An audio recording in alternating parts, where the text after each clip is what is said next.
அஸ்ஸலாமு அலைக்கும் வரஹ்மத்துல்லாஹி தஆலா பரகாத்துஹு. பனிக்கட்டியை வெப்பம் போல் இறைவனின் வார்த்தைகளை ஓதி நம் மனதை உருகச் செய்த ஹாரிசா அவர்களுக்கும்,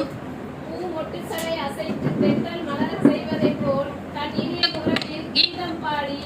நம் முகங்களை மலரச் செய்த ஜஹரா மர்சுகா அவர்களுக்கும்,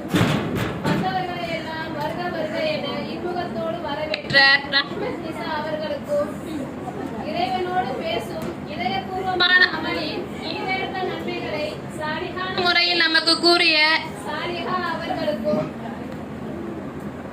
மண்ணோடு விதை சேர்ந்து மனத்தோடு மலர் பூத்தது போல் மனதோடு மனம் சேர்ந்து மனம் வீசும் மகத்தான திருமணத்தை பற்றி நமக்கு எடுத்துரைத்த அனுஷா யாஸ்மின் அவர்களுக்கும், விருந்தாளியா என பயந்து வீட்டை பூட்டிவிட்டு ஓடும் இக்காலத்தில் விருந்தோம்பலின் சிறப்புகளை நமக்கு கூறிய ரிஸ்வானா பாத்திமா அவர்களுக்கும், இறைவனின் கடும் பிடியில் இருந்து தப்பிக்க கடனை நிறைவேற்றுங்கள் என்பதை தன் கருத்தாக கூறி சென்ற கத்திஜா அவர்களுக்கும்,